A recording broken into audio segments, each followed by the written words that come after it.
So do you think countries should be mainly one group, like one religion, one culture, or should they be mixed up? I've seen there's been a lot of extremism in the UK, a lot of Islamic extremism. There's been a lot of terrorism, Manchester bombing, the London Bridge.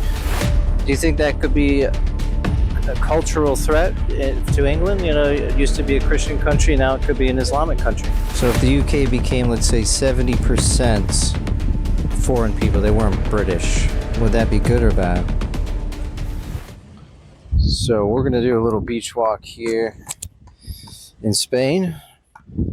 See if we can find some people to bother and ask some questions. You know what I'm saying, kid? It's just what we do. It's just what we do here, you son of a gun. What's your name? Oh, I'm Kira. Where are you from? Grew up in England, family's Irish. What's your favorite thing about Spain? The warmth that's reflected in the people. The people are nice compared to English people? I don't think it's about nice, it's more about, it's a warmth, like a familial warmth through community. It's different, yeah. So what's the worst thing about the UK? The very entrenched separateness. What do you mean? I think it's historically it's Britain and it's separate from other places, and I think that lives on in the culture. Interesting. Keir Starmer recently said we feel like a stranger on our own island or something to that effect. I think he was referring to like immigration, and there's so many different types of people in the UK. Did you feel that as well, or do you like to have different cultures around you? Oh no, I like it. That's why I left. But you left because there was only one culture, or there's many different cultures there? Part of the reason I left is because not everyone likes that there's many cultures there. And that's uncomfortable for me. So you like that there's cultures and many people don't like that? I would say from the people I was surrounded by, yes. What types of things would they say like about that? I think from what I heard, people were worried that there wouldn't be space for their children in school, or they wouldn't get the healthcare they needed. Yeah, I've seen some pictures where in London and different cities in the UK, like some schools are just mostly people from other countries. Like you don't see too many English people there. Is that something that people are worried about? I mean, I can't speak for anyone else. But it is. I don't think people are worried about the fact that schools are made up of people from all over the world. They're worried about the fact that it's like a scarcity mindset. There's limited spaces, and that because more people come to the country, there won't be space for their child. That's what I heard. What's your name? My name's Damian. You? Jane. Where are you from? UK. UK, I'm Irish, but we're married. We live in the UK now. What's your favorite thing about Spain? Oh, beach, sea, people. You love it. The Brits love the beach, don't they? Oh, yeah. Yeah. It's lovely. Have you been to Benidorm? Yes, years ago. Years ago, yeah. It's for the youngsters. It's for the crazy kids. Crazy people. What's the worst thing about the UK that you don't like? The rain. The weather. But I work here. Other than the weather, what's one thing about your country that you would change? The government. They're useless. They don't look after their own people. What's an example of that? Ex-soldiers going abroad, fighting for their country, coming home, having nowhere to live, and then coming out of the army and making them homeless. Homeless people? Yeah. So I heard a lot of protests have happened in the UK recently. There's some complaints that the government is putting up refugees into hotels. Yeah. And paying a lot of money to stick them up into hotels. Why is that a stupid idea in your view? Because we're not looking after our own. And they're And gaining. our own now can't get our children and our grandchildren can't get homes unless they have a lot of money. And what's the worst thing about your country? What do you not like about it? About Australia, it's very far away from the rest of the world. It's super isolated. Yeah. Very isolated. How long does it take to get here? From Australia to Italy, which is where I live now, it's 21 hours of flying. Wow, 21. And you? What do you dislike about Italy? The mafia. Still mafia there? Di più al sud. More at the south of Italy. I thought the mafia were all dead. No. Pensavo che erano tutti morti. No, No. unfortunately not. Okay, and what about your government? Do you like your government or you dislike it? I don't look too far into politics because I think everywhere you can find faults, especially in politics. Potrebbe essere meglio. Could be better, she said. Do you like Meloni? No. Why not? Because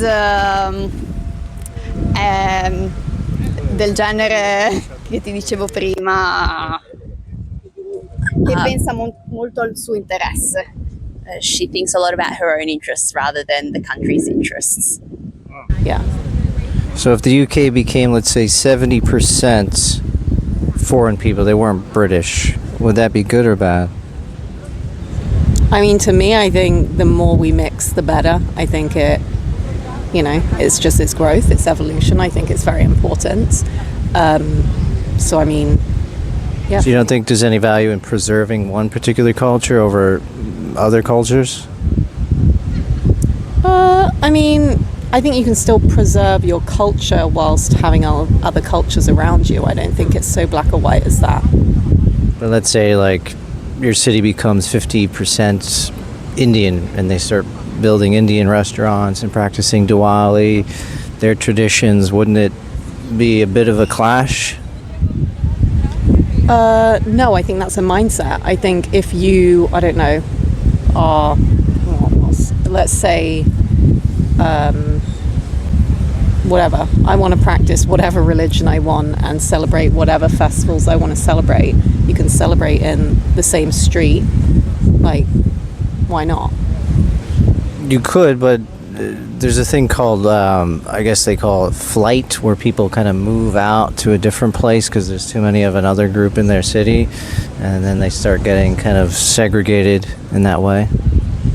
Yeah, I mean, of course, these things happen, and people tend to move to people who, like, they feel are more similar to them. But again, I'm saying it's a mindset. Like, I think it's all about awareness, and if you're aware of that, you can make a choice. I don't think it has to be that way just because that's what historically people do, you know?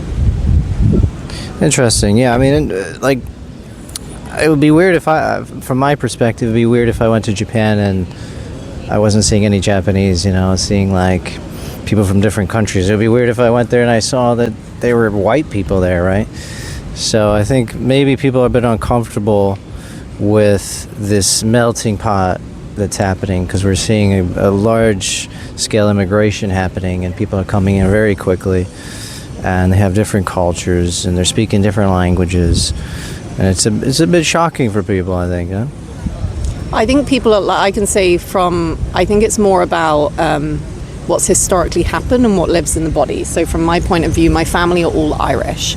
So coming back to what I spoke about earlier, when my family moved to England, they weren't accepted by the British, and people made that very obvious and weren't nice to them and were very non-inclusive.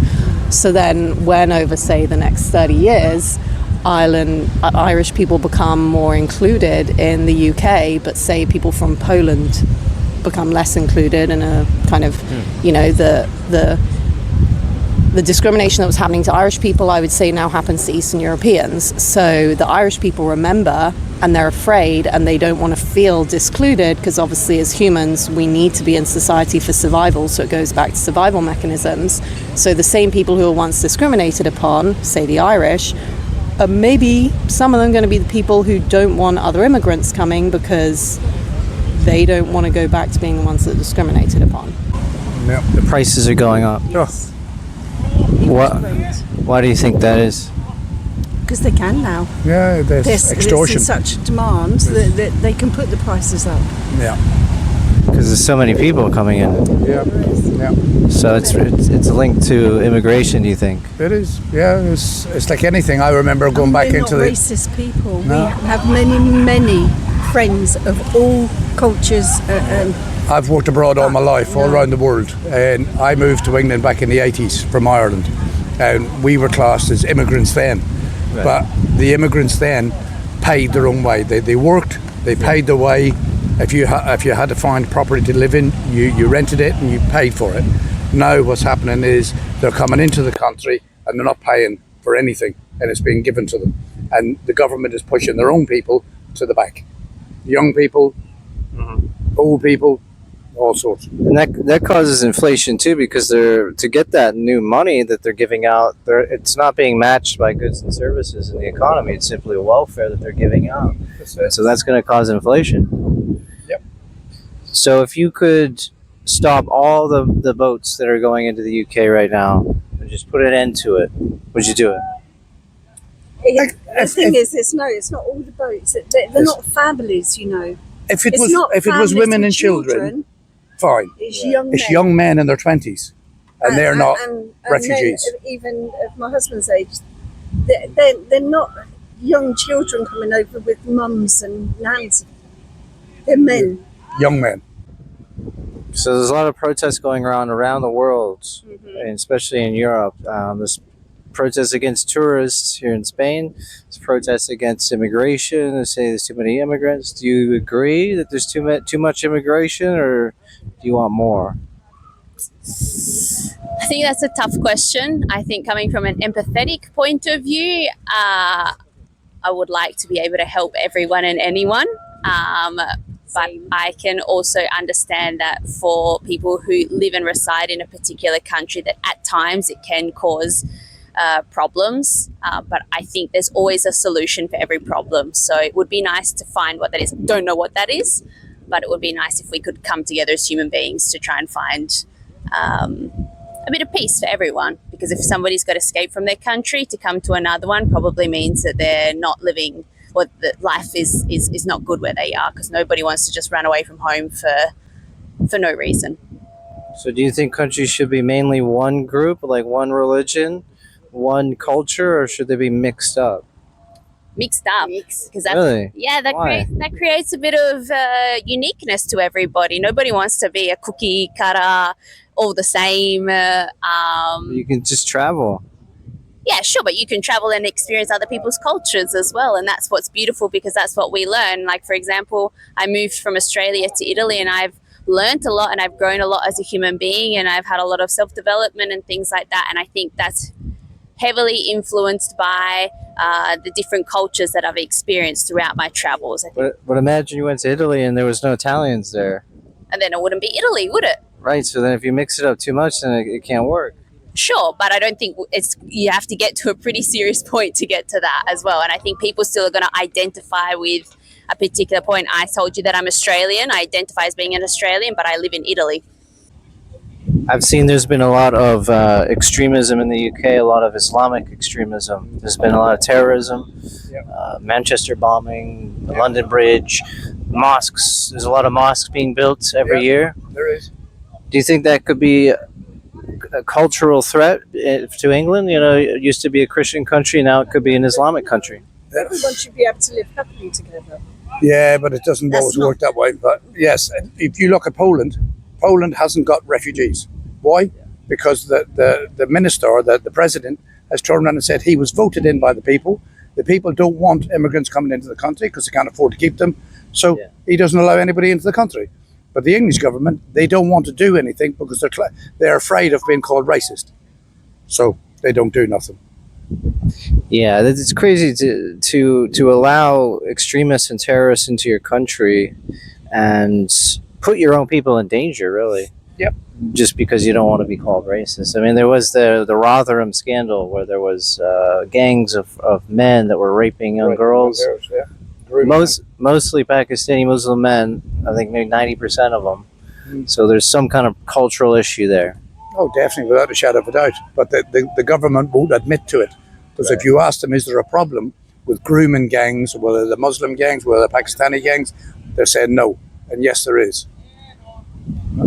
So the government is bending the knee. Yep, very much so. So if you could live in any country in the world right now, where would you live? To be fair, We still love our country. we still love our country, but I think of any of the countries, it's probably Switzerland at the moment that hasn't got any problems. Low taxes too. Yeah, very. And you? I love my country. Of course I do. I just think that we should look after our own always, and that's from like me to our elders and so on. We should look after our own families. Britain first. Yep. Even in Ireland, I saw there was some big protests against immigration there. It makes sense. There's a lot of new types of people are coming to Ireland, and Irish people obviously fought for independence for many years, decades. They had bloody battles with the British. So do you think it would be good or bad if Irish became, let's say they became a minority in Ireland, and their culture was kind of diminished? I mean, yeah, no, these very theoretical things, aren't they? And it's Like, let's say obviously it quite happened. nuanced, but I mean, well, it did happen. Let's say like you go It to did happen. Ireland, they don't speak Gaelic anymore. There's like 2 towns in the whole of Ireland who speaks Gaelic. Yeah, they're taught Gaelic in schools, but that's what happened when the British colonised. The Irish, even though there was still a lot of people there, they did, in that case, become the minority, and millions of people were killed. And then it was said that it was the potato famine, but it wasn't. The potatoes were taken to feed the colonies in India, so that's already happened in Ireland. but now Ireland's majority Irish. Yeah, Okay, but it's interesting. lost a lot of its culture. Right, lost its language. Do they still do? Does anybody speak Gaelic there? There's like, I don't know exactly, there's a few towns that speak it. They're taught like Gaelic, you're taught at school, but no, the first language is English. It's the same as Kenya. The first official language is English because it was obviously colonized. Right, so I guess the fear then is if a new group comes in, because the British came in and they changed your culture and they oppressed the Irish people.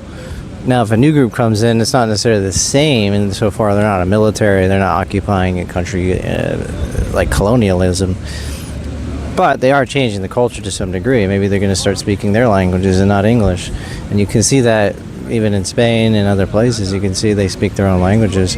Canada too. You've been to Canada, right? Very multicultural. You go to Toronto and there's like, I think 50 or 100 different languages spoken there. So it could end up where the native culture disappears at some point if the birth rate is super low. I mean, yeah, of course. Like, that's what happens when we mix cultures. It's not going to stay the same. Right, but do you think it's getting to that point? No, not yet. Like London, if you go to London, it's probably 50-50. So 50% foreign, 50% British. I was in London recently and I didn't notice it was 50-50. I wouldn't say it's at that point. And I also think that it's important that just because maybe somebody, I don't know, is of a different skin color, for example, that they could have easily been born and raised in that country and they could be just as English as the next person sitting, there's a person sitting next to them. But are they English or are they someone who has English citizenship? Am I Australian? I have grandparents from Italy and grandparents from Hungary. Right, but Australia is a bit of a different case because it's a new country. Like, for example, Italy, the Italians can trace their ancestry there for 1,000 years. But like Canada, Australia, America are kind of new nations where all these different people came, and you can become that nationality. But like, if you did like a DNA test, you would come out Italian. I come out Italian and Hungarian because I've got both my grandparents born and raised in Italy, and the other two grandparents from my mum's side born and raised in Hungary, but both of them immigrated to Australia because they were escaping war and they were trying to create a life that they could survive. It was about survival. And I returned to my roots. Interesting. Well, thank you very much, ladies. You're Hope you have a welcome. great time in Spain. Thank you. Bye.